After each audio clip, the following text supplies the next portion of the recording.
Welcome back to another video.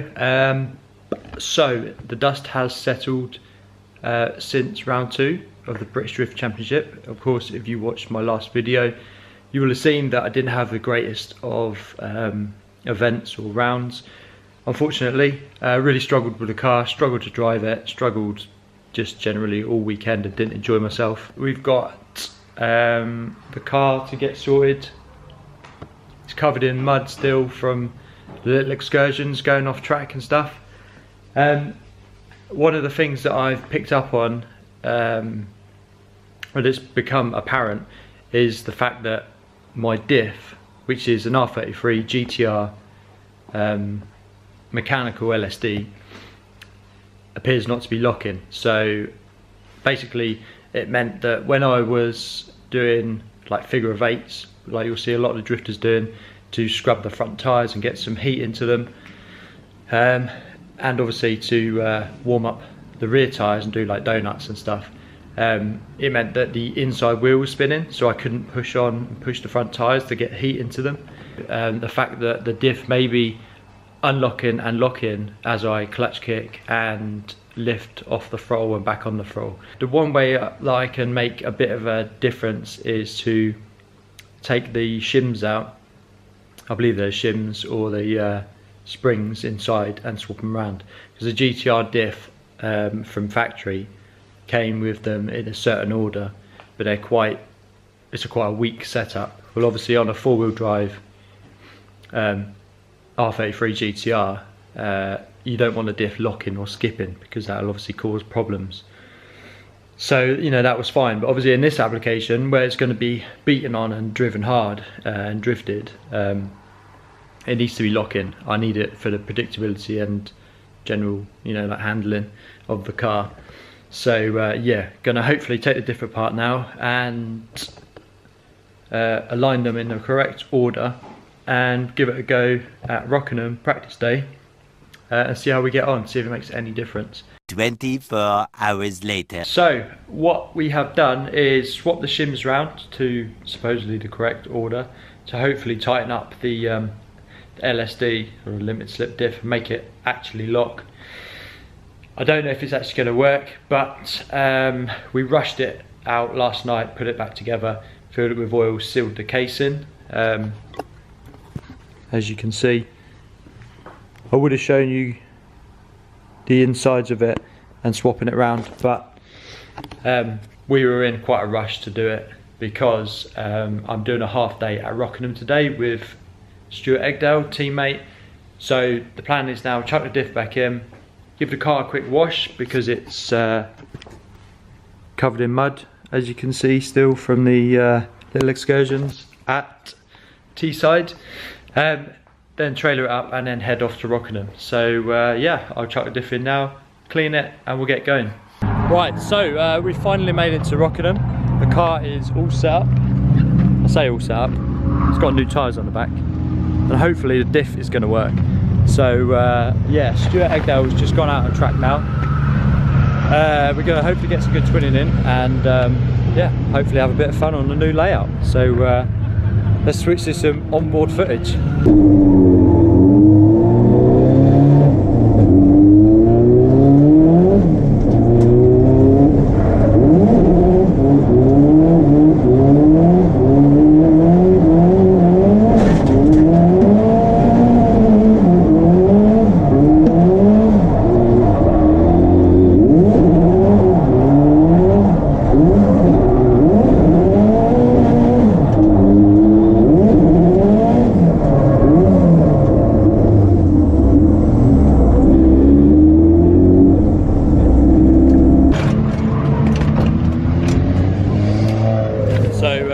We've done about 5 laps, and Stu has lost his clutch pedal. His clutch is on the floor, so we're going to try and bleed it up and see if we can get some life back in it. Otherwise it'll be game over already.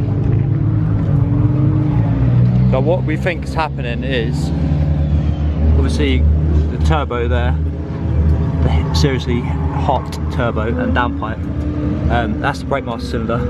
So what we think it is, that the heat from it is cooking the brake fluid, and I assume that any moisture in there will just turn to like gas and then become spongy, like your brake pedal.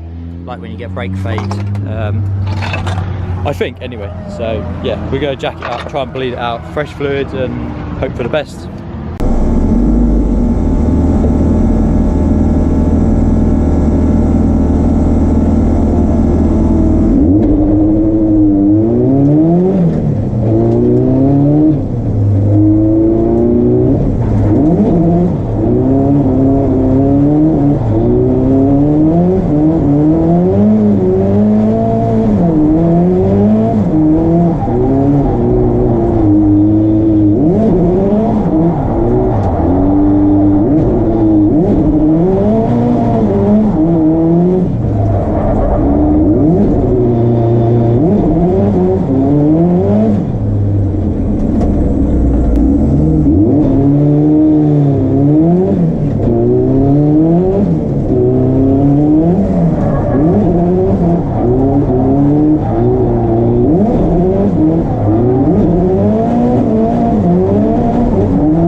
That was a few smoky runs. Cars are getting quite warm, well at least mine is on the coolant temps.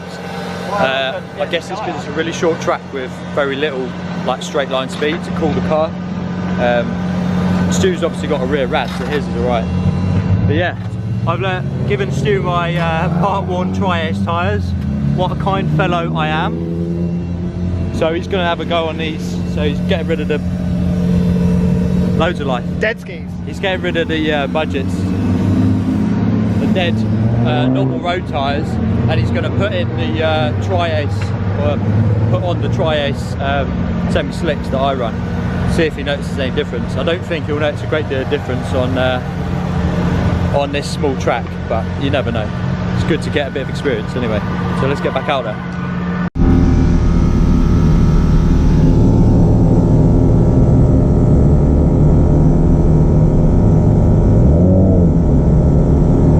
I've just mounted the helmet cam.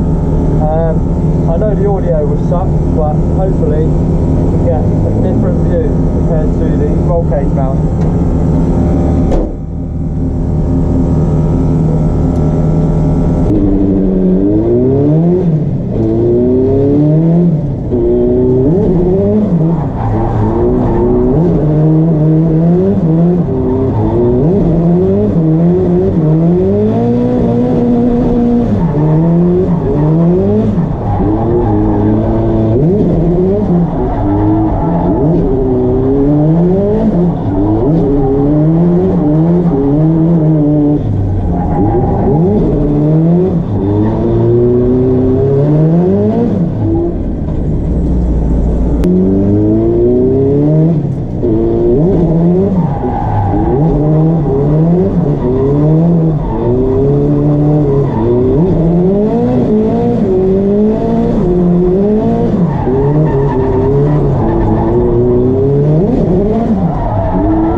Give the throttle a little blip.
Right, make sure we're recorded and focus. Right, so that is a wrap for the day. It's been an awesome little practice session.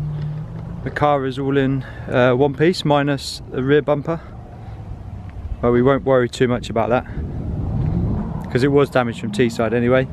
So yeah, I mean, if you're getting into drifting now, like, there's never been a better time. Like, Rockingham practice days are some of the best in the country, or probably some of the best practice days anywhere that you can get on. So yeah, there's just a regular practice day run once a month, and there's always, well, quite often a different layout going on. So yeah, Sweeps is always switching it up and keeping things fresh, so fair play for that. So yeah, hopefully we can get along to a few more Rockingham days. It's just good fun to do, and to basically just have a chilled practice session instead of obviously all the stresses of competition and the likes of. So yeah, watch this space. Hopefully do a few more this side of Christmas or next year. Yeah, next up we've got BDC round 3, which will be Driftland, which is in July. So I don't know if I'll get on another practice day before then, but the next video you'll probably see from me will be after the weekend. I'm going to the Nürburgring and Spa. So yeah, stay tuned for that. Hopefully make a cool little video of our trip out there. So thanks for watching, and I'll see you in the next video.